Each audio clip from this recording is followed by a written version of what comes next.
Good evening, ladies and gentlemen, and thank you for tuning in to Last Call, brought to you by Celestial Oddities Radio, Celestial Oddities Paraseekers Paranormal Research Group.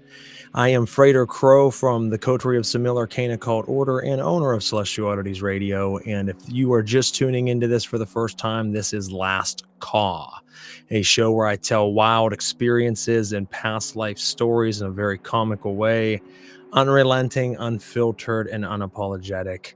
And we just sit around and discuss different things, have fun, and get to hang out with all you guys out there. So come on in, leave a comment if you're tuning in. If you have any questions, be a part of the show. We always encourage it. We'll jump into a couple different stories tonight from my past that are pretty funny. I think you guys will get a kick out of them. And like I said, we'll spend this Thursday night hanging out together. Crack open a beer, do what you do, and let's get it started.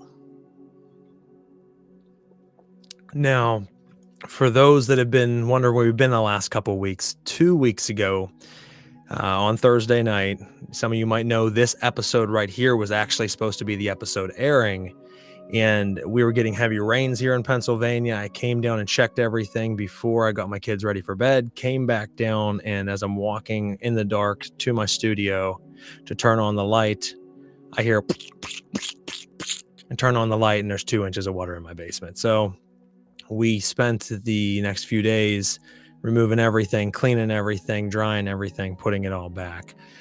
So it was kind of a pain in the ass, but we had to miss 2 weeks ago. And then last week was getting ready for a New York paranormal trip to the Hinsdale House, followed by the Wildwood Sanatorium. And we did that this past week. So that's where we've been, but we are back. We are excited to talk with you. If you are out there, make sure you click the like, share, and follow button on whatever platform you're tuning in from, whether it be Facebook, Instagram, or YouTube. If YouTube, please do an extra step and click subscribe to our channel. It will give you not only access to this show here, Last Caw, but it'll give you unfiltered access to all of our past archives of shows as well. Uncovering the Underground, Knights of the Nephilim, Caniculum Obscuritatis, Pair of Normal Guys podcast, and this one. So we have a lot of different shows that we've brought you over the years, and you can find them all on the YouTube channel. Just look up Knights of the Nephilim YouTube, and you'll find all those shows and much, much more. So stick around for a few minutes. We'll hang out, and then we'll go ahead and get the story started. You won't want to miss it. The first one we're going to talk about is Justice is a Dirty Game, and you'll certainly find that out. It's a funny story from about 15 years ago. Let me know you're here if you're watching out there. Don't be so quiet. Someone drop a comment.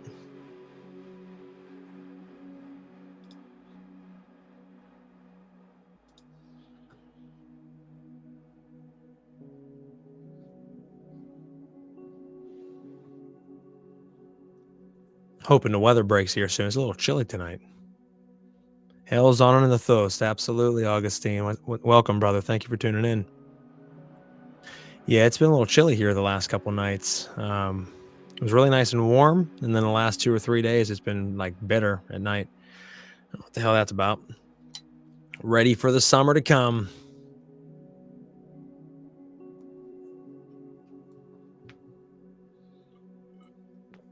Wait for about 1 or 2 more people to jump in, and we'll go ahead and get this started.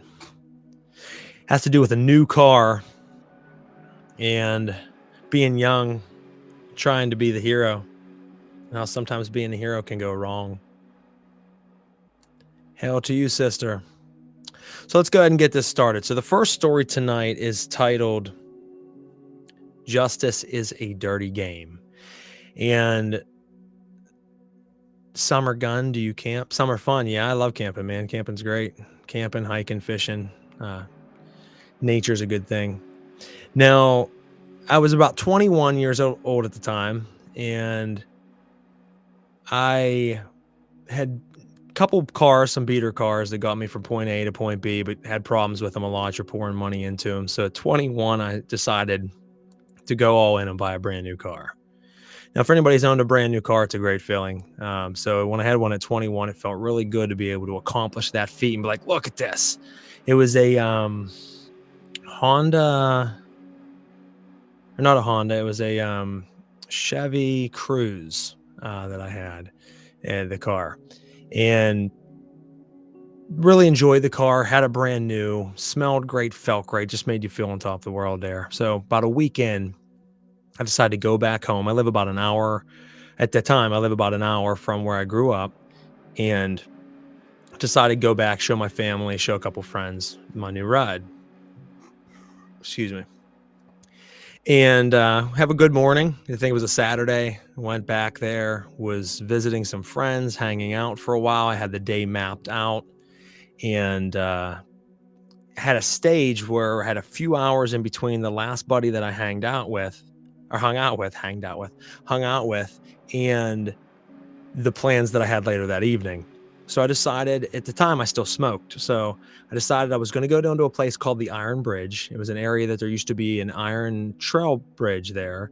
It still remained, but it wasn't in use anymore. And we, as kids, would jump off into it, into the river. It was always a good time. It wasn't too high. Couple times people jumped in and landed on shit, like one guy jumped in and landed on a washing machine that someone threw in there overnight. No one knew it was there. But anyways, the Iron Bridge is an area people would go down to. It's a hiking trail there. It's along the river. People fish there. There's a boat ramp that goes down into the water. People launch their boats from there. But a lot of times it was real peaceful. So I had a few hours to kill. I went and pulled in, in my new car in this back parking lot, kind of tucked away, and decided to spark up a J. And I'm sitting there smoking, just wanting some peace, right? Kick back, just zoning out. It's been a long day. I had to drive, an hour plus to get back here. I'm driving around to friends, and now is my relaxed time. There was only like 2 other cars. No one was in them. They were already out on the river. So it was just me and a vacant lot. And next thing I know, a car pulls in behind me. And right away, when you're trying to relax and you want left alone, it doesn't matter if they've done anything to you or not. But as he pulled in, I'm like, God damn it.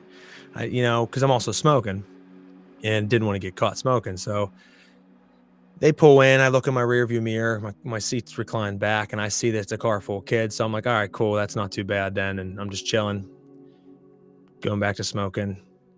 And all of a sudden, I start hearing fighting. And I'm like, come on, guys. Looking in the mirror, like I'm talking yelling, like screaming at each other. So I'm looking in the mirror, and they're fighting. I'm just shaking my head. I'm like, figures that they would come and ruin my peace. And just hanging out, sitting there. Next thing I know, a guy and a girl get out of the car. Looks like a couple more people stayed in it. They're arguing in the parking lot. He had the car shut off at this point. And they start going at it. Next thing I know, he grabs her and starts shaking the shit out of her. Just starts shaking her. And I'm watching in the rear view like, oh no, like what? I don't want to be seeing this. 1, 2, do I get involved? I don't know if I should get involved, but it's looking like it's turning the wrong direction. And then next thing I know, she's kind of pushing him back, trying to get him off her. And then pat, just drilled her. And then pat, drilled her a second time. And without even really thinking about it, it just kicked in automatically. Next thing I know, I jump out of the car. I flick my J. I'm running across the parking lot. I yelled, hey. And as he turned, I threw a haymaker as hard as I possibly could and hit this kid. Now, the crazy thing about it is I've been in several scuffles in my life, not promoting violence by any means, try to avoid it unless I have to, and, most of the time do. But there's been instances in life where obviously there has been fights and different altercations, and most people, I think, have experienced that. Well, usually if I hit someone, it got them pretty good, or they went down. This kid, I ran across the parking lot as fast as I could, as hard as I could, and punched him with what felt like I was using one of those slings, those leather belts, and you just whip a rock. I mean, that's how hard I whipped that fist around and cracked this kid. And I went a couple feet past him after I hit him because I was following through with the momentum of me running and swinging at the same time. So when I hit this kid, I thought he would go down. And as I turned, he's standing there. He's like, oh, and got pissed. And at that point, I'm like, oh, shit. Like, I just hit this kid as hard as I possibly could, and it didn't put him down. Am I going to be in trouble? So, hey, how you doing, Nocturne? And everybody else is tuning in. Thank you. Where was I? Oh, yeah. So, he came over. He started running me, picked me up, and body slammed me down into the ground, into the top of this giant mud puddle. I'm talking sludge, a couple inches of water, fucking power bombed me into it. And then he was throwing punches down, and I was blocking him, but he got me one good one in my glasses that I was wearing at the time and busted him into my face and cut my face open. And I was able to wrap my arms up around him and pull him close to me, my chest, and then do a body roll because I wrapped my legs around him and got on top of him and then started dropping bows. And was able to subdue this kid, get this kid down. I blasted him a couple times. He was done. He was out. And I got up so in the moment that I completely forgot about the car, completely forgot about this chick and these dudes that were in the car with them. So I just was fucking dropping these bows on this kid. And I got up and I'm standing there, adrenaline's kicked in. I'm soaking wet. I'm covered in mud. It's like something so unexpected. And I turn around and these two dudes are standing there, and it snapped me back into reality. And I threw my hands up. I'm like, fucking get some, come get it, you know? And I don't know if it was because they were afraid and they didn't want to get in an altercation with me because of what just happened, or they thought that their friend deserved it. And they were like, okay, but they threw their hands up and they're like, no, bro, we're cool. We're good. No worries. And then I went back to my car, or actually first, before I went back to my car, hold on. Comment just came in. Usually men snap on women who. It could be, and I'm not saying it wasn't, but all I'm saying from my point of view, when I was looking in the rearview mirror, I heard screaming at one another with the car full of kids. They got out and were yelling, and then he grabbed her and just started shaking the shit out of her. And then, like I said, she was kind of defending herself by pushing him off her, and he just blasted her like twice in the face. She went down, and it was like battle mode kicked in. So after I dropped a couple bows on him, he was done. I stood up, those dudes were there. I threw my fist up and they're like, no, we're cool, man. We're cool. He had his driver's side door open with the key sitting on, must have been on his lap, and they fell off into the seat. And I seen that. And for some reason, I don't know why or what caused me to do it. But when I seen the key sitting on the steps, he was out. This whole situation, we're kind of tucked away. I have these two other dudes here. I don't know what made me do it. I reached down and pulled his cell phone out of his pocket and I threw it into his car. I hit the lock button on the door and I shut it. And at this point, all four of their doors are locked. They're locked out of their car in the parking lot. He's out in the puddle and his two friends don't have the keys or a phone now. So when I did that and locked the door and started walking towards my car, they're like, what in the fuck? And I just kept going. So at this point, I think they thought I was crazy. Because you have to understand it from their perspective. Right or wrong, whether they seen their friend do this to her before or not, they were just in a random spot, didn't even know I was there because I had my seat back. Next thing they know, I'm out of the car, punching their friend, fighting their friend, rolling around in this puddle, end up knocking this kid out. And then I lock their keys and phones in the car in the middle of nowhere. And I'm walking back over to my car, and then the realization hit me. It made it the whole thing the worst. Not the busted face and glasses, not the mud on me at that moment and the altercation and not wanting that. It was when I walked back over to my car, then I realized I just bought a brand new car and I am fucking covered in head to toe in mud. And I just stood there and lost it. Fucking motherfucker. Stomping my feet, throwing my hands around. And I turned around at one point and looked at these kids and they looked at me like, they were a little bit younger than me, not by much. I was 21. They were maybe like 18, 19 years old. But the kid was a big boy. And I just never forget that story of just being there, chilling, this altercation, this domestic dispute taking place, me trying to be a vigilante of justice, hitting this kid. I don't know how the hell he didn't go down. That was the hardest I think I've ever hit anybody. And this kid took it. So I'll give him that. And then, like I said, the altercation, locking them out of their car. And then I got down on my hands and knees because I threw my J when I got out of the car and flicked it. Stupid mistake. And back then it wasn't as easy to come by. So I'm over there after swearing at the car and flipping out. I'm on my hands and knees crawling and I'm looking for it in the weeds. And I think that bugged him out even a little bit more. Like, what the shit, man? Like, this guy's crazy. So to finish the story up, I end up getting in my trunk and they had those paper floor mats that they use when they get into new cars, like the mechanics or the salesman moving it around on the floor. I had taken them out because I put floor mats in it and threw them in my trunk, thankfully. So I sat them down and sat on them. I got a little bit dirt on the seat, but for the most part, I was able to cover them up. Now, the kicker to the whole story is I'm driving out of there. I'm so pissed. I'm so just like this whole, because when you get in a fight, your adrenaline fucking races. So my adrenaline's racing. I'm covered in mud. I'm covered in blood. I'm pissed off. I'm in my brand new car. That just happened. And I've told the story a couple times to friends and things over the years, and the same question always comes up by people. Well, what about the girl? And, I'd like to say that I saved her. I honestly forgot about her. At that point, when I was driving out of there, my mind was, I'm out of here. Fuck this. And later on, I thought about it. I'm like, yeah, I don't know what happened to her. She wasn't at the car anymore. I didn't see her on the road on the way out. No idea. But at that point, I didn't care. I got involved. It should have never fucking got involved. Should have. I hate to say that, but sometimes you got to keep to yourself. But then what would happen to her? It's one of those give and take situations. Hey, Vicky, how you doing? Yeah, it sucked though. That feeling of like going over to my new car and looking at it and being like, oh no, because there's no other way out of here. You know what I mean? I'm gonna have to get in this car. Thank God I had those mats. It reminds me of another story. This wasn't planned to tell this one, but I just thought of it through telling that one. Cell phone and not having your cell phone. I played a show. For some of you that don't know, I was a hip hop artist for years. I have 6 or 7 albums out on my hip hop music. Did quite well on that side of things. And I was playing a show in Akron with Twisted Insane. Twisted Insane's a headliner, phenomenal rapper.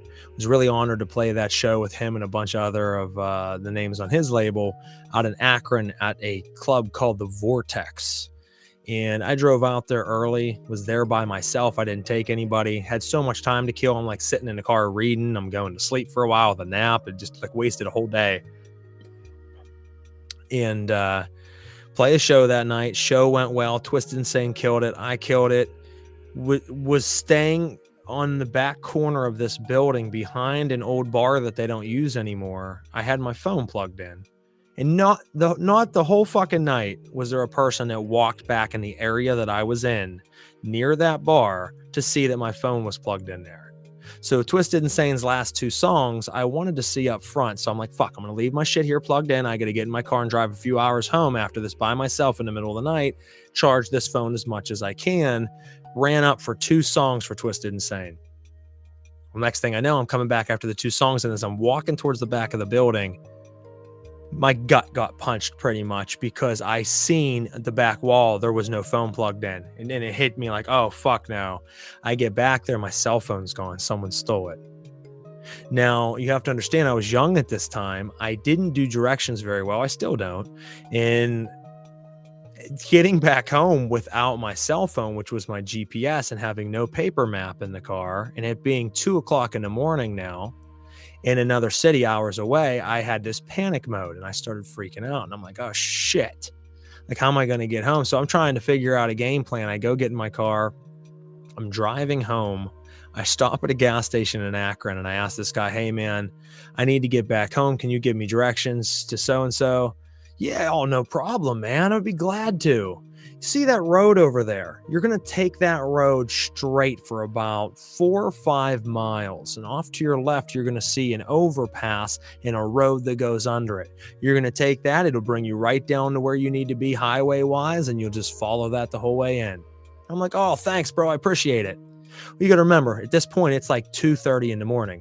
This was just a small gas station. I go get in my car. I drive down this road. But as I drive down this road, it gets to become denser and denser forest. No lights, no businesses, no houses, straight fucking woods for miles upon miles. Now, he said 4 or 5 miles in. At this point, I'm at 11 miles in. It starts torrential downpouring. I pull my car off to the side of the road. I'm having one of those, how the fuck could this get any worse, smacking my head. And like, do I sleep in my car here on the side of the road, not knowing where I'm at? Or do I continue to drive around lost as shit in this city that I don't know? That's really not that great of a city. There's a lot of violence there. So sitting there, side of the road, kind of giving up hope, right? My head's back in my seat with my hands on my head. And as I stare at my ceiling, I see the OnStar lights glowing. And I'm thinking back and I'm like, wait a second. This car came with 30 free days of OnStar. And I don't really know much about OnStar, but I'm like, boom. I ding it. It's like 3 a.m. now. She's like, hello, sir. Can I help you? I'm like, can you give me directions to my house? She's like, I would love to, sir. It'll download right to your dashboard and you can follow it home. I'm like, oh shit, thank you. And here it pops up on my screen. So like, salvation at last. So I'm driving home now. I don't get back to Pittsburgh until a couple hours later. It's not that far away, but I just didn't know where the hell I was. And I'm coming through a rough area of Pittsburgh, and on the side of the road, and I live a couple miles down the road from there. As I'm coming through it, I noticed this woman walking off the side of the road with her head down, gripping herself. She's in skimpy clothes, barely wearing anything. She doesn't look right. Something's wrong. She's walking by herself and with her head down. So I pass her and I stop on the road like 300 yards in front of her, because at first I thought this could be like a plot to rob someone. You stop to help the girl. Someone comes out, jumps out and carjacks you, even though at like 4:30 in the morning, that's not typical.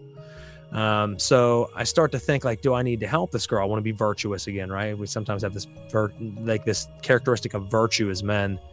So I'm like, fuck, I need to go back and help this woman. Something's wrong, because I knew something just wasn't right. I'm gonna throw that up on the screen real quick. When I used to drive semi, I would get the worst directions. Was legit like an episode of Wrong Turn. Yeah, sometimes you end up just in the wrong place and it's wild. Hey Travis, thank you for tuning in, brother. So I come through Pittsburgh, I see this girl, I back up to her and I put my window down and I'm like, excuse me, ma'am. I'm like, are you okay? Do you need help? She like looks over at me, but you can see she's not with it and she's just shivering, and like you could tell like something's wrong, like this girl's hurt or something. And I'm like, do you need a ride? She shakes her head and she climbs in the car and she's just shaking, and it was cold as shit outside. It was like 30 degrees out, maybe a little less. And she climbs in. I'm like, do you want me to take you to a hospital? Do you want me to take you to a police station, home? Where do you want to go? She's like, please take me home. So I'm driving down the road with her and I'm like, what seemed to happen to you? And she said that, let me turn this music down a little bit. She said that she was out for Halloween with a girlfriend of hers. She just recently broke up with her boyfriend that she was with for a long time. He was abusive, didn't let her go out and do anything. And she finally is rid of him. And for the first time in years, she's going to go out and have a night out on the town with her girlfriend.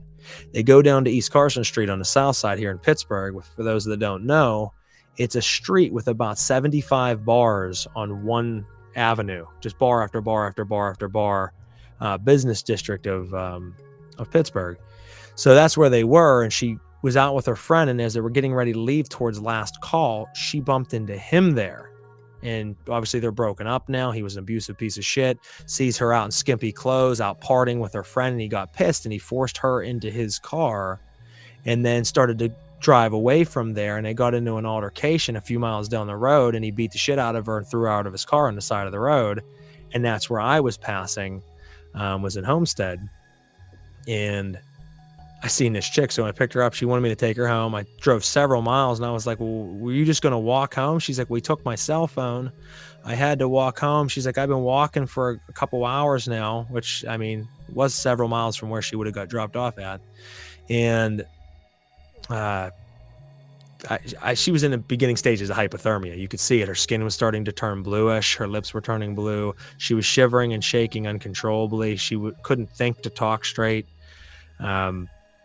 And I said, you know, I'm taking you home. As we got to her home, it was several miles down the road, like 6-7 miles down the road. I says, you would have never made this walk. You would have froze to death before making it. And she says, I was about to sit down and take a little bit of a nap. I was so tired. And I'm like, well, yeah, if you sit down and take a nap in that type of temperature sitting outside, you're going to freeze to death. And the kicker of it all is when I dropped her off at her house, as we pulled in, she's like, and got out of the car. Oh no, he's here. And I said, who's he? She's like, my ex-boyfriend. I was like, do you want me to call the police or take you somewhere else? She's like, no, I'm just going to go in the house now. And walked away. And I'm like, you know what? At this point, I'm fucking out of here. I'm not about to go up into the house, get shot. You know, I'm sorry. I brought you to where was your safety, but I'm out. That was a crazy story about losing a phone, kind of like that guy in the first one.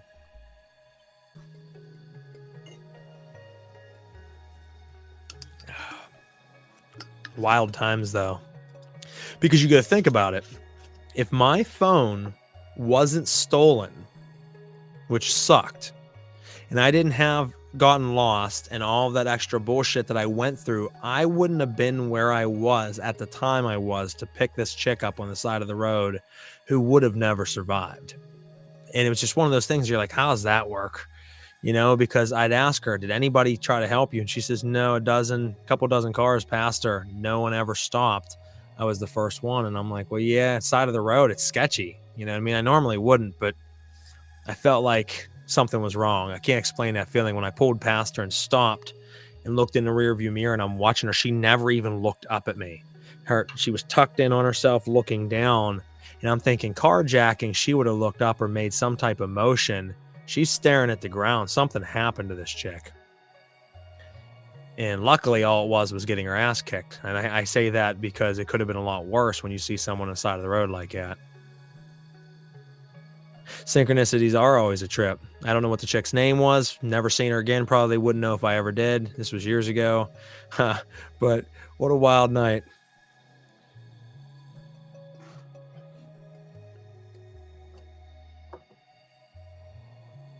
And then I have one more story for tonight.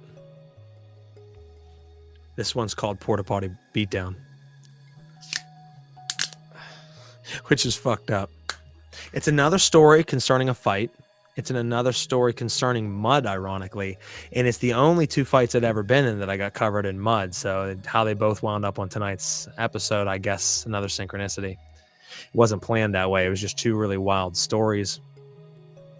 The next one concerns a Metallica concert. In fact, it's actually a 3-day music festival concert on Rock on the Range years back. And it had Offspring and Metallica and a bunch of others. And 3 days is a long time. It's the third night, I think. Metallica's headlining, if I remember. On the third night. I know that they headlined, but I think it was the third night. And me and my wife bought professional grade rain gear. It buttons the whole way up the sleeves, the whole way up the pant legs. It buttons into your boots and into your gloves, so you didn't get wet at all. And you had a hood that's zipped tight. This storm starts rolling in. We're in Columbus at this big amphitheater, and there's like a main stage, and then there's two stages on the outside of the amphitheater, and there was just so many people. We end up finding out that there was 111,000 people that year at that show, and 111,000 people is a lot of fucking people. So we'd been, hanging out all day. This storm cloud came in. We hurry up and threw our rain gear on before anybody else did. And they're all looking at us like we're fools. And like, look at these guys' rain gear. What the fuck? And then it starts torrential downpouring. And I'm talking, it rained so hard for like an hour straight. It was raining buckets. And we just tucked ourselves down on the bleachers and we stayed bone dry the entire time. And when it ended, we wiped up with a towel where we were sitting, took our rain gear back off, and was able to put it away and just sit and watch the show while everybody else was soaked and miserable. But I had to piss really, really bad. Really, really bad. I didn't see any comments from you, Brother Nocturne. That's only the second one, I think. I seen, oh no, not a new car. And then this one. Not sure where the rest of them aren't coming through. So I told my wife, I was like, listen, Metallica's getting ready to come on. They play for like 3 hours straight, and anybody that's seen Metallica can back me up on that. I'm like, I'm not going to have a chance to go to the bathroom any other time. And after the show's over, 1 million people are rushing out to the car. It has to be now. I'll be back. Do you got to go? She didn't have to go. So I jump up and I'm like, well, everyone's going to have this idea to go now before this last band, especially Metallica. Hey, Sue. Thank you for tuning in. Sue's part of the Celestial Oddities Paraseekers team. Show love to Sue. But I decide that I'm going to go not near the restrooms in the amphitheater. I'm going to go to the whole way to the other side of the amphitheater, go down the steps, cross the field, and go in that lot of back porta potties. It's the furthest away you could possibly be, and I thought it would be the easiest place to get in and out. And sure enough, as I'm walking out, I'm passing lines at the bathrooms that are insane. So I'm like, I got a good idea going here, right? I get cross this field. I'm standing in line. There's like 5 people at the porta potty, and me and this guy in front of me just start kicking it. We start talking a little bit, bullshitting about the show, and enjoying ourselves, this and that. We're moving person by person up. It's his turn. He goes in, and then he comes out and he's like, "Nice talking to you." I says, "You too, man. Take care and have a good night. Get home safe." All that. He's walking away. I go to grab the handle of the porta potty. Now, this is a handicap porta potty, and anybody's seen handicap porta potties, they're like twice the size. They're big for a wheelchair, but they're really nice and roomy if you're just a regular person and like a full-bodied person, a fully able. And I go to grab the handle, and next thing I know, I get fucking speared full force and thrown this way. I tripped over a 3x6 and went into a mulch mud pit. And this was like quicksand. When I stepped and fell into it, it sunk up to above my knee in straight mud. And at this point, I didn't know what actually happened. All I know is I was reaching for the door, and then boom, I got fucking blindsided, thrown into a mud pit. So as I turn around, I see this other dude walk into the handicap porta potty. So apparently this dude ran from out of nowhere and fucking speared me, and then ran into the bathroom to get ahead of me, to take my spot. And I didn't know this guy. I didn't see him. He came out of nowhere. So I'm pissed. Like I'm jacked at this point. Climbing out of the mud. I'm fucking covered. And you got to think, I had my rain gear on that whole time through a massive torrential downpour and stayed bone dry. I took it off, walked across the amphitheater to go piss, and I get fucking body checked into a mud pit. And as I got out, and the guy was still in the porta potty, so I walked up to it, and I'm fighting this guy, but the dumbass didn't lock the porta potty.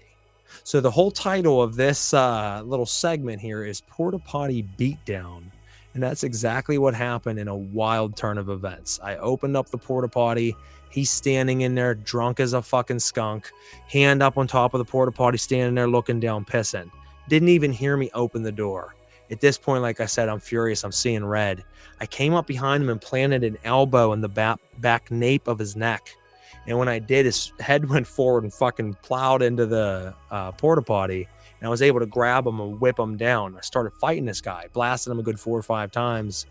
And then I wanted to drag him out of the porta potty because I thought about it during, and I didn't want to get shit on me. Like in the middle of hitting this guy, I kept thinking I'm going to get fucking poop all over me. And I started dragging him out of the porta potty. Now, when I kicked the door open and pulled him out of the porta potty, I got face slammed into the front of the porta potty hard, like fucking head plowed into the porta potty. And all I could think was that the guy that did this was his buddy, because he probably seen it happen. I'm dragging out, someone blindsided me, like I'm about to get my ass kicked because who knows what's going on behind me. I flipped my hand backwards and I elbowed the arm off me that slammed me, and I threw my fist up to hit this guy, and I see the brim of a state policeman's hat. And I threw my hands back instantly. So I came within inches of fucking decking a state trooper. So I threw my hands back and I'm like, "I'm so sorry, sir." I'm like, I thought you were his butt. I'm trying to explain. I'm fucking stuttering because I'm scared at this point. Like I'm about to get arrested, because all I could think about was I'm about to get arrested at a concert with 100,000 people in another state with my wife in the grandstands, not knowing what's happening to me. And I'm not going to be able to make a phone call for a while. I have the keys to the car that's in the parking lot. So now she's stranded, doesn't know where I am, and I'm gone. She can't get out of there. That's all that raced through my mind as he, like within seconds of him fucking body slamming me into the porta potty. And I started to try to explain. I'm like, please, let me explain for a second, sir, all nervous. And he's like, "Get the fuck out of here," and pushed me towards back towards the grandstands. He said, "I seen what happened. Get the fuck out of here." And I couldn't believe it. I'm like, holy shit. I just knocked this cat out in a porta potty, and I drug him out, and I'm trying to beat his ass, and a state trooper fucking lets me go. He's like, "I seen it. I seen what he did. Get the fuck out of here." So as I'm walking away, I'm across the field, covered in mud still, fucking adrenaline's peaking, especially because the cop experience. My heart was like, doof, doof, doof, doof. I look back from across the field and they're handcuffing him. They arrested the dude. And I'm like, oh shit. I fucked him up. They arrested him. So I get up the grandstands. I get back to my seat. I sit down next to my wife, and she looks at me, and she obviously knows something wrong. I'm covered in mud. My hand's all swollen. I'm panting, and I just look like I seen a ghost, right? And I'm sitting there, and she's like, "What's wrong with you?" I went, like, "We're not talking about it. We're good." Just put my hand up and just sat there. I couldn't tell her right then. I needed to come back down to the world, and Metallica started like very shortly after that. So midway through the Metallica show, they do play for like 3 hours every time they play. Great concert. I leaned over to my wife and I'm like, "Babe, I just knocked out a guy in a porta potty and almost got arrested by a state cop," and then sat back up and started watching Metallica. She's like, but I'll never obviously forget that. Was one of the craziest moments of my life, fighting inside of a porta potty. It wasn't much of a fight. I mean, the elbow I gave him at the beginning pretty much sealed the deal, but fucking asshole threw me in a mud pit, I guess, to get ahead of me one person, because there was no one behind me at the porta potty. And that was at a Columbus Rock on the Rain show. Find out one of our fans listening in right now is like, "Son of a bitch, I got arrested at a goddamn Metallica concert after getting beat up in a porta potty. It was this guy." But yeah, it was a pretty wild one, to be honest with you. That the thinking and getting arrested, that's a shitty feeling when you're in another state and you're like, "I'm gonna get arrested and my people I'm with don't know where I'm gonna be, and I got the keys."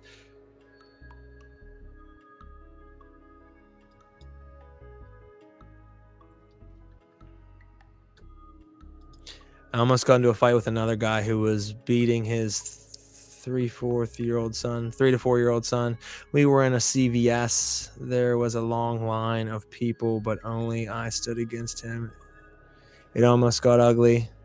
If you do martial arts, what do you recommend for shorter guys, 5'8" and shorter? I don't do martial arts. I just always was kind of a street brawler. I don't have any trained background in fighting.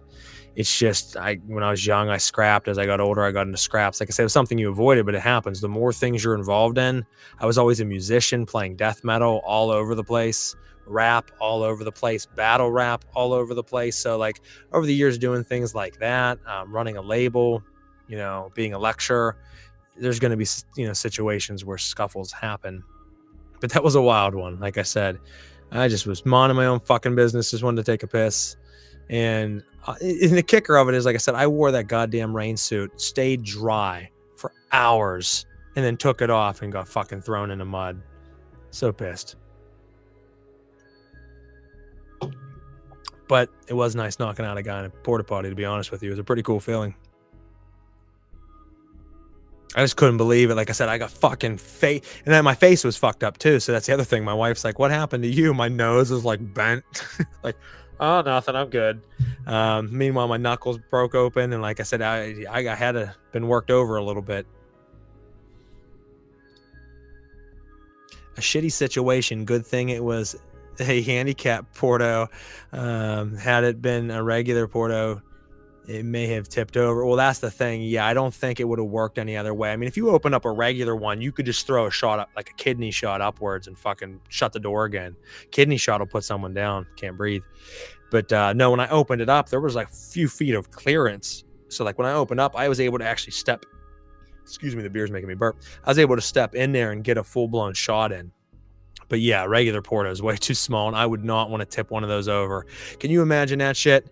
You step in, you hit the guy with such force that it tips over and it falls, and then both of you are in there rolling around and shit together.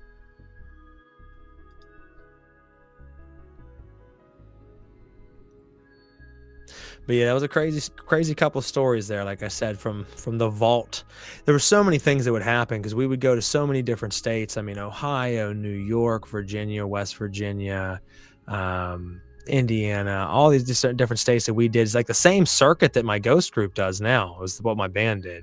We would go to different states and shit. But let me read this other comment. I go to black metal and death metal shows. I almost got into a fight once.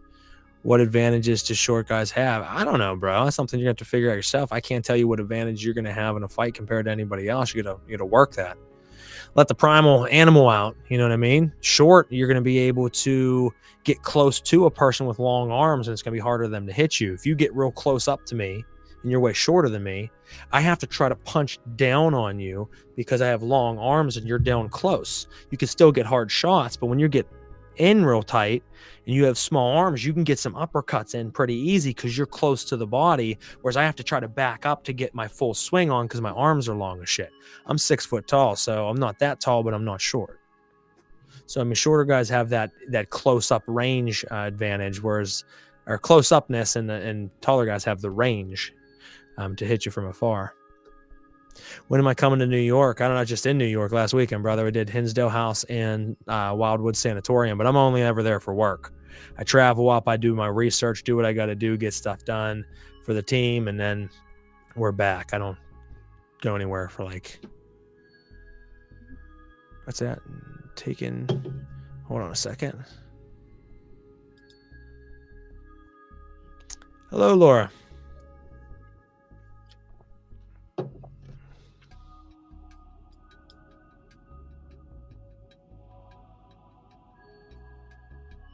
Taking notes on how to fight as a short person now.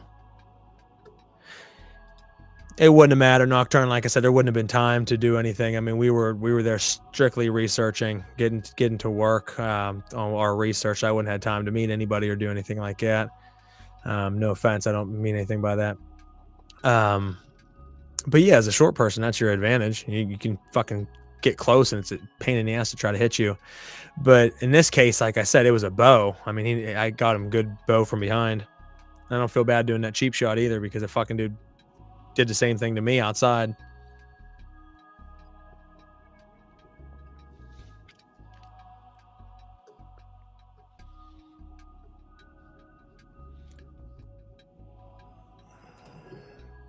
But yeah, wild stories on the road, because like I said, all of them, you know, one was going to a concert, one was coming home from a concert that I was performing at. The first one was just trying to relax with my new car, man. Fucking mud.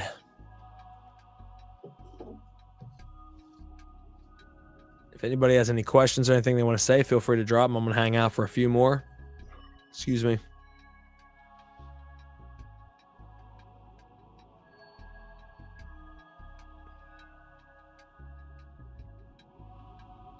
That's possible, bro. You never know. I do lectures and things out. Look for an event sometime.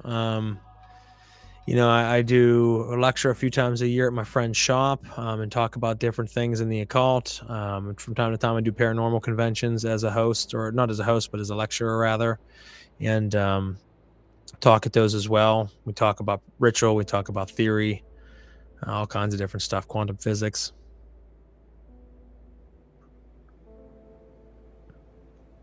Relationships with spirit significant others. It's not an area I can talk to you much about. It's not something I have background in.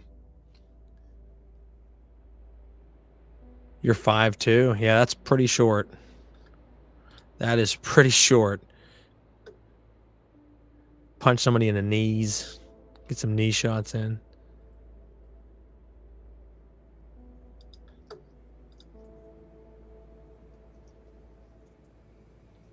Hey, Brittany, how you doing? Thanks for tuning in, and thanks for everybody else for tuning in. Like I said, such a laid-back show. I'm always used to being so official with Knights of the Nephilim and Paranormal Guys and all my other stuff that it's nice to just have this one where I'm like, I'm just sitting here. I'm chit-chatting. It might be boring as fuck for you guys watching, but whatever. We talk about funny stuff. We hang out. It's nice to be able to just kick back towards the end of the week, just hang out with good folks.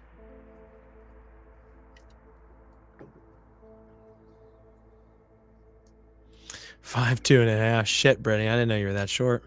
I guess a lot of people probably are. I mean, I know I'm 6 foot, but I don't know what everybody else is. So I'm taller than a lot of people in general. I don't really pay attention to the difference.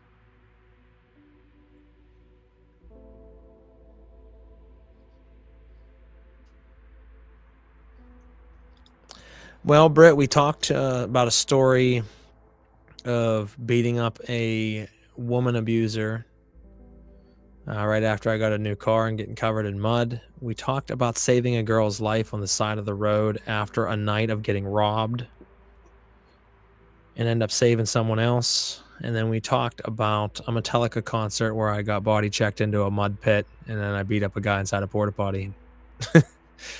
Your average stuff. Ankle biters, you're the best. Yeah, it'd be a tougher life for someone that's 5'2". In like certain regards, obviously.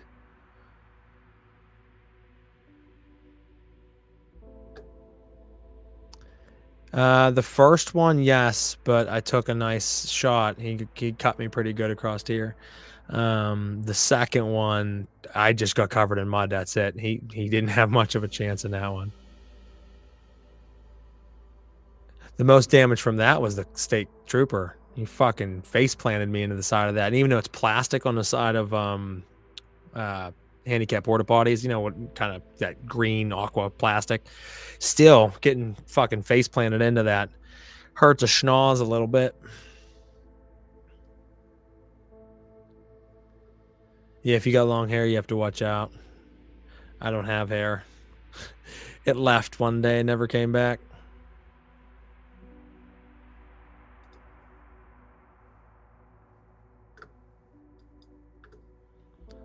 You're under 170 centimeters. I got to be honest with you. I have no idea how tall that is. Because, you know, here in America, we got to use the opposite of everybody else in the world. So people will like tell me how much, how tall they are, how much they weigh in kilograms and shit. I'm like, yeah, I don't know what that means.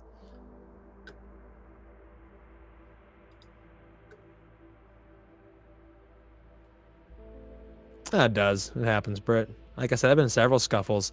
If anybody out there's never been in a scuffle, I think it's probably good to get punched in your face at least once in your life. I'm not, you know, promoting violence, but I've always said that I think if everyone in the world had a nice fucking face punch, you know, them getting punched once in their life, it would probably adjust a lot of attitudes across the world, because there's a lot of motherfuckers out there running around saying a lot of stuff that's never been punched in the face, and you can tell. And sometimes I think they should be, because if they did, it would change their perspective on how they look at things. There's nothing like getting rocked that'd be like, okay, yeah, you know, I feel like that's an essential passing for everyone in life.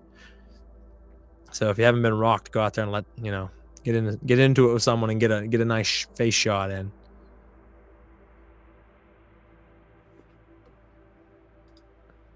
Bitches pulling hair, I uppercut them. Yeah, I mean, if you're in a fight, here's the thing: people are like, that was cheap. How do you look at a fight? You know, like if I'm fighting for like with rules, and we want to talk about respect and honor and all this, then that's like a boxing style fight, and I'll box someone or I'll get into a UFC fight with them. But when you're fighting a stranger that you don't know, it's all bets off. You know what I mean? When you run into an altercation, you don't know who this person is, what they're capable of, how crazy they are. So when you're throwing a punch to end this person right now. Not end them meaning their life, but end them as like put them down for the fucking time being so that this fight's over. And people talk about like, oh, that's cheap. No, like fight someone. Like if someone, hey, that dude assaulted me, I wasn't giving him the chance to get another shot in. Never mind pulling hair, grab them by the face and just keep swinging. Yeah, that's all you got to do. Throw some shots. It's a great feeling to punch someone. It's a great feeling to be punched. Like I said, I've taken both. I've been jumped before. There's a couple stories I could tell you guys on getting jumped that are wild. I got my fucking ass kicked twice by a group of people. One was a gang that I ran into. I had nothing to do with them. I was at a concert, and they were looking for people to jump, and they pinpointed me for some reason. I fit the character, what they wanted. And then another time was an altercation at a show that my band was playing with another group. 5'7", rolls off the table. That's what I'm saying, Brett. I mean, I gotta be honest with you. I'm not gonna like jump up and down on your head like a fucking trampoline, because that's just crazy unless I'm trying to end you for real. But I think that like when you knock someone down, they're getting up off the ground, you uppercut them again. People are like, you're not gonna let them get up. You gotta let them get up and stand toe to toe. Like, yeah, they did that shit in the 40s before people pulled out fucking guns and knives and stabbed you and shot you. So it's like now when I'm throwing a fight, you know, or I'm throwing down, someone starts to get up, I'm fucking uppercutting them in the face. You know, you gotta do what you need to do to get the advantage over that fight to win, you know? It's not like a game. A fight is for your life.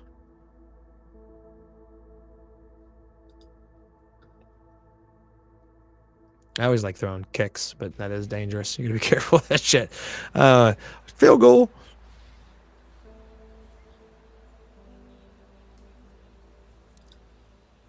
Let someone punch and they just walk away, I'm sure. Let someone punch the... I missed out. What's going on there? Poke the bitch in the eyes and throat punch. Get him. Nocturne, you ask some bizarre questions, brother. Do tall guys get jumped more than shorter? Because I fucking know. I'm the statistic master of tall to short guy fight ratios. I have no idea. I mean, it just depends on where you are. Like I said, I'm a taller guy. Could be that they pinpointed me out because I look like someone that would be fun to kick their ass. I don't know. You know, it just could be a random thing. What I ended up finding out from that one is that they were a gang and they did this to several people. They were on the news. I just happened to be in their town at a show and got jumped by a bunch of them. Kicked the shit out of me. And fucking boot prints in my face and my ribs. My nose was broke. I literally, you could see the treads of a boot imprinted in the side of my face. Fucking stomped the shit out of me. For nothing. I literally was in the middle of watching a show, and next thing I know, I got fucking suplexed backwards, and 6 or 7 of them just stomped the shit out of me. Wild night.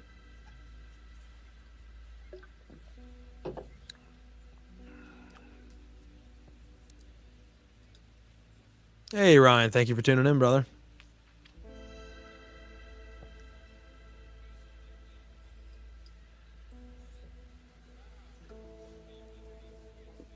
What am I hearing right now?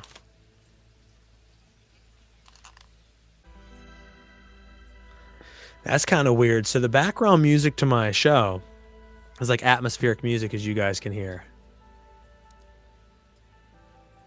And I can hear people talking in the background of it. It's really trippy. I've been listening to it for like an hour and I just now noticed it. Let me look at some of these comments.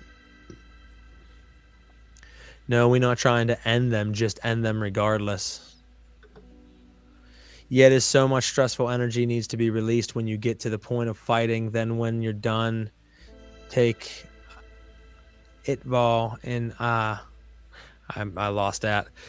What the fuck? This one says. Let someone punch them for no reason. Would they just walk away or throw a fist back?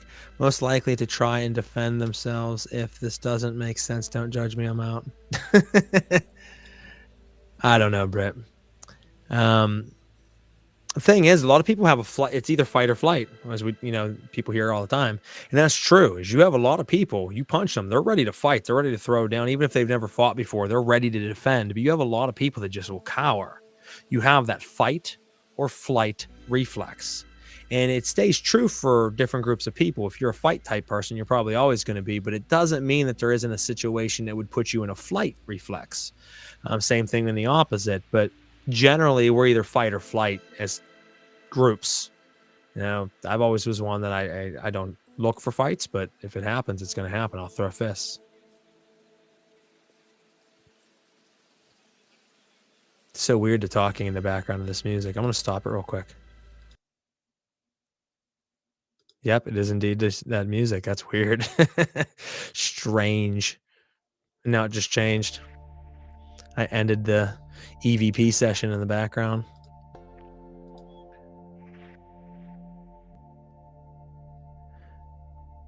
Well, in this case, it's true.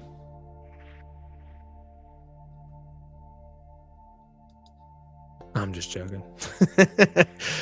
Wait for the pause.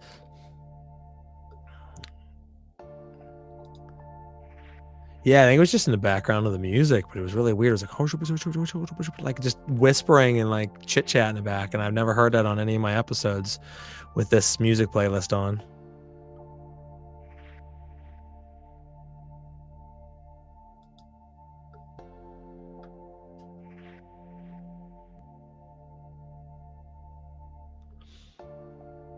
It's okay, Britt. It's okay. We understand.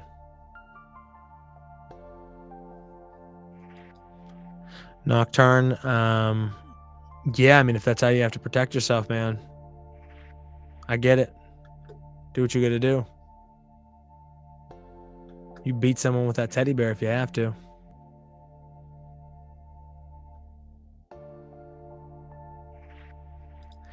Yeah, no, I don't think so. I think I promote more equilibrium and balance. So, fighting or anything like that is the extreme side of losing it, because we should try to keep equilibrium in most situations that normally could result in fights, and we stay in harmony.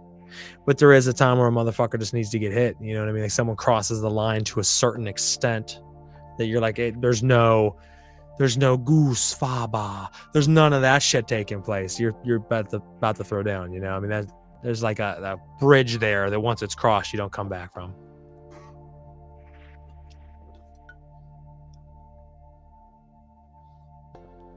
Stick around for about 3 or 4 more minutes and then call this thing quits. Hopefully you guys like the stories tonight.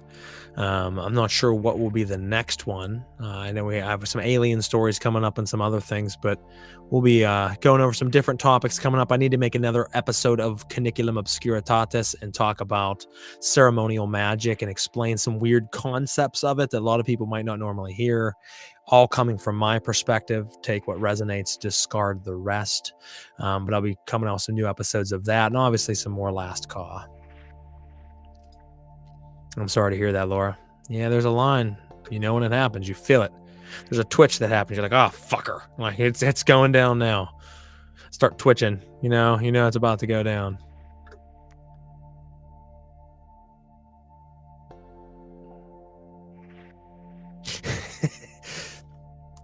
You just noticed that my beanie has a scythe, and this whole time you thought that it was a pizza slice. That's what it is. It's a big piece of pizza.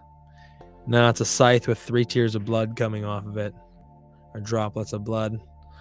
Call it beanie.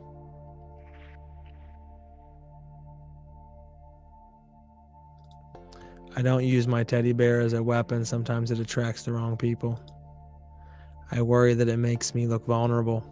I don't know, man. You gotta do what you gotta do. Don't worry about other people. Fuck them. Here's the thing. When you try to be good to people and just continue to live a good life, you help people when's needed, you're always a nice person, then it doesn't matter what anybody else thinks. Do you. Be happy, and everything else will fall into place.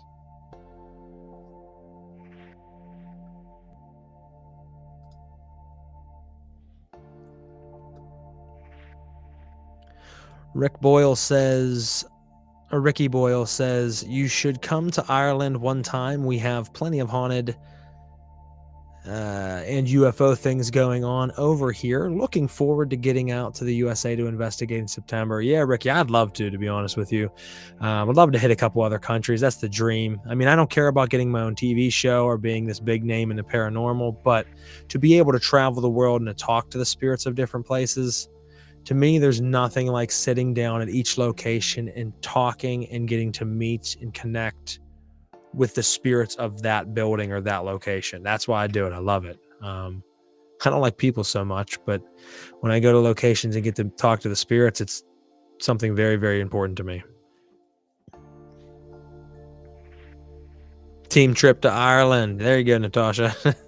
We'll all just pack up and fly over to that fucker. Wonder how much that would cost. I'm sure Ireland has all kinds of stuff. Yeah, Ricky, that's what it's about for our team. I mean, that's why a lot of people say, well, where's your documentaries and things? I've been featured in several documentaries at this point, but we don't really do that much of that on our own. We've talked about it, but we go as a group, we get together, we investigate, we make good memories, we do some weird shit that other teams would probably look at and be like, what? And we're trying to break bounds with it, but we are simply there to talk to the spirits. And you don't see a lot of that. One-way tickets. I don't know, Brett. I don't know if I could stay in Ireland forever, even though it's beautiful. I'd want to go to like New Zealand or Brazil.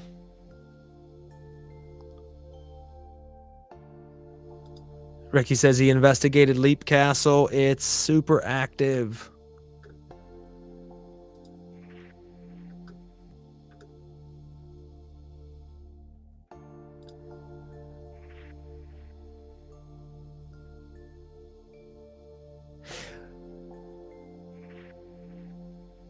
Well, my alien story is really not that crazy. I've only ever had one experience, and it was minute. It was quick, but it was like, what the fuck was that type of experience? And it was the only one I've ever had.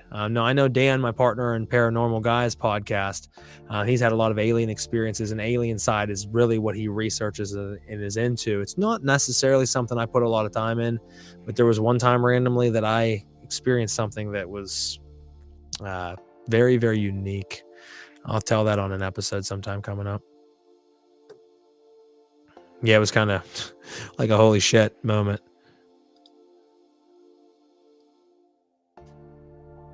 Well, there you go, man. It's a synchronicity. Maybe that's a golden ticket telling you that's what's supposed to happen.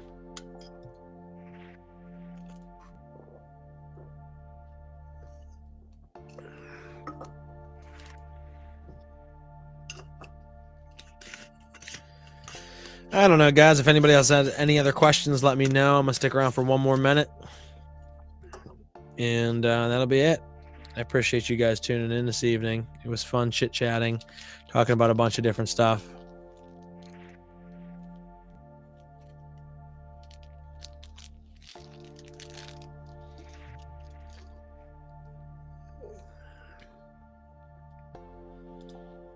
That's awesome if you did, man. Like, they're unique. I would say rare, but some people have them all the time. I just have only ever had one. You have an alien story too that lives in the back of your head. I was 7. Wow, that's crazy. Ricky, yeah, Sue and Ken speaking this Saturday at Spectres in the Night from Bump in the Night Society, their convention here in Southside Pittsburgh. If anybody's in that area, stop by. They're doing a convention. There's going to be many speakers. There's going to be a bunch of vendors and a lot of teams there. So go by and support them. Sue and Ken will be 2 of the guest speakers speaking. They are a big part of our team. Excuse me.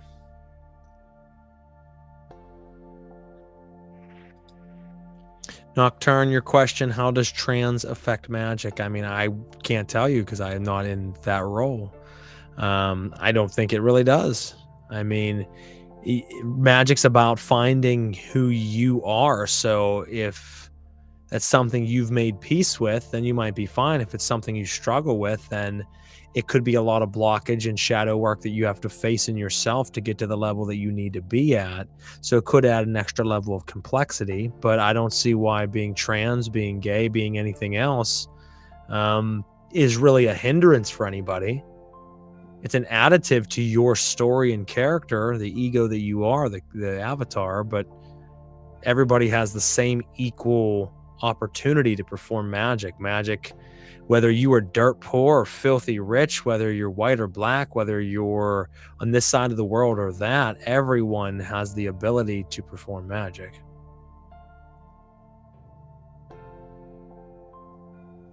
Yeah, Laura, I don't know. All kinds of weird shit happens here. Behind me here, a lot of strange things take place when you guys aren't watching on camera. And I enjoy that, actually. I give my house as a safe haven to spirits as long as they mean no harm. So when you see a random thing or the TV turn on by itself behind me, it's not a big deal.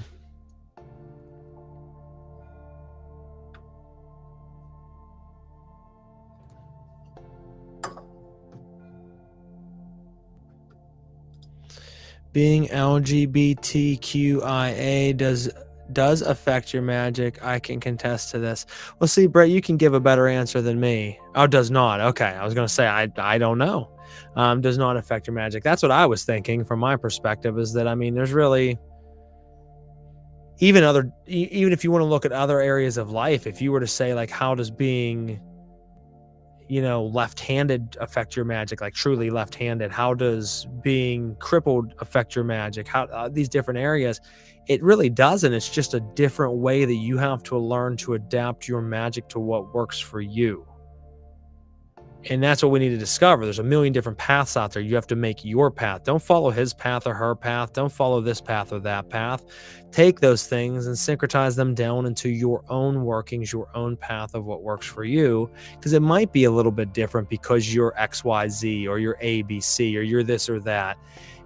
That's your journey. That's what makes it great, is it's your journey.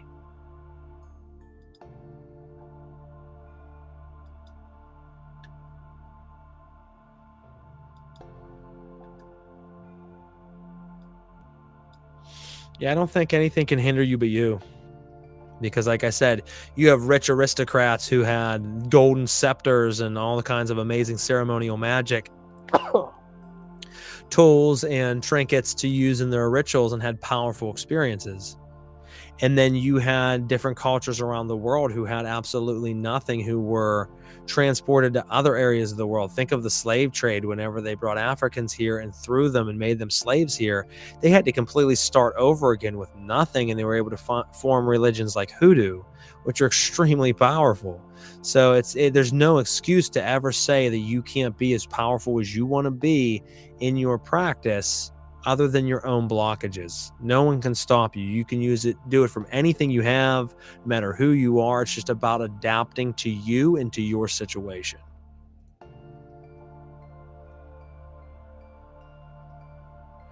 Winter York says, I've only seen dancing balls of lights in the sky. My boyfriend, who is from the Middle East, says aliens and lights like that are jinn, a different perspective than here in the United States. Well, I mean, I can attest to the fact that jinn are a real being that one can come into contact with. And there are different colors of jinn, which attain to their different temperament and their different nature of the type of jinn that they are. They're fire spirits, but you have red jinn, you have black jinn, you have yellow jinn, you have green jinn, and they interact with the environment and with people and civilization differently, but they are very real sources. Just like the Orishas and the Ishus and the Loas. I mean, these different types of classes of spirits are real. They do exist. That's what most people don't realize, is they're very prevalent.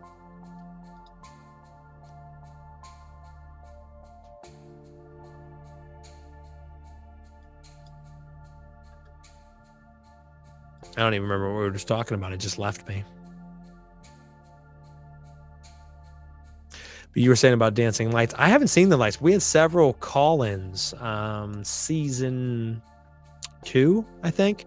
Season 2 on Oddworld, we had a few different call-ins that same season talking about how they were seeing lights in the sky, multiple balls moving around. One guy talked about how it came up out of a pond or a lake and flew around, and then they came back down into the lake while he was with his significant other or his daughter. I can't remember the exacts, but they were sitting there watching the sky, and they witnessed an amazing event.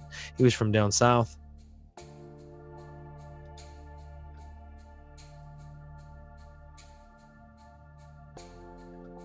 Nocturne, that show's over. It's retired. The only shows I'm doing right now are Last Call, where I just go over life experiences like this, and Caniculum Obscuritatis, which is going to be left-hand path knowledge as per Frater Crow. I understand things and practice things very different than a lot of other practitioners in the occult, and I'll be teaching it my style. And like I always say, take what resonates, discard the rest. You might not agree with some things I say. That's okay.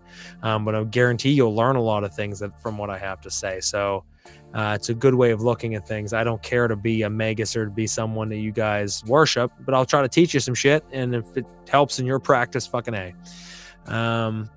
Let's finish up these comments and we'll call it a night. What color did I say the one I told you about came off? I don't know what that's about. When is your next call-in? Like I said, I don't know. That would be if and when we start the season up again, which would probably be in a couple years. I have no hurry to get back into my older shows. Did seasons of them. Time to take a break and do something else. Some of these comments, I have no idea what you guys are talking about. Natasha and Britt.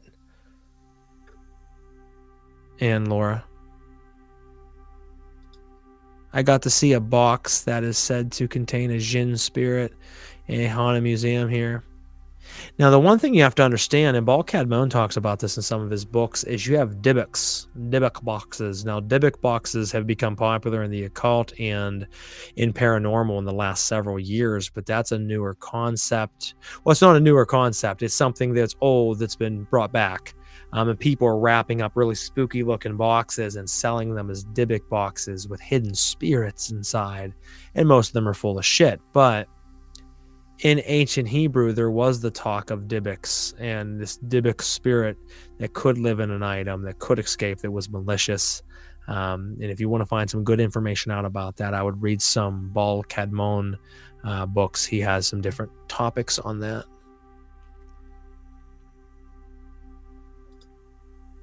Yeah, Nocturne, look out for it. Like I said, at some point, Paranormal Guys will come back. We take stories, call-ins. It's a good show. We're planning on, if everything works out, we'll come back in 2026. So not this year, not next year, but the following year, we'll come back with season 5. But after doing 4 seasons, we're off doing other ventures right now, and we'll come back to it. That way we don't burn ourselves out.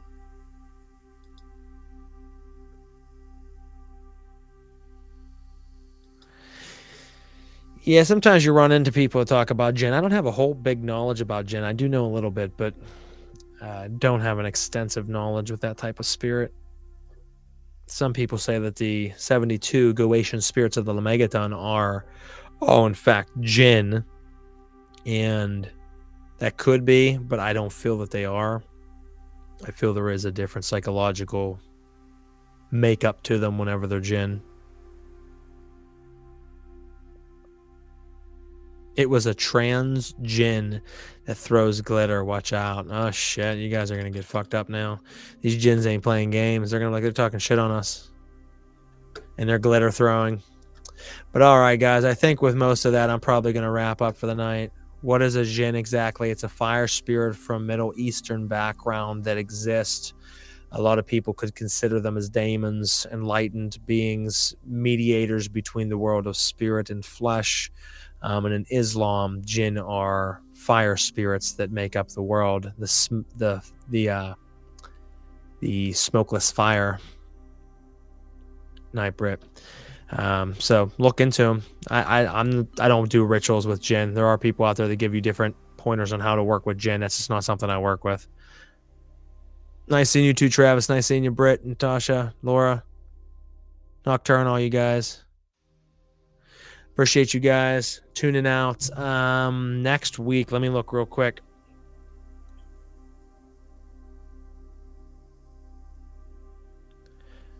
Yeah, I'll come kick it with you guys next Thursday. I don't know which show it'll be or what episode, but keep an eye on my Frater Crow Facebook page, and I'll let you know. All right. Everybody be safe. Have a good rest of your night, good rest of your week and upcoming weekend. Don't do anything I wouldn't do. That leaves the bar completely set to do whatever. And just be safe. All right, guys. I love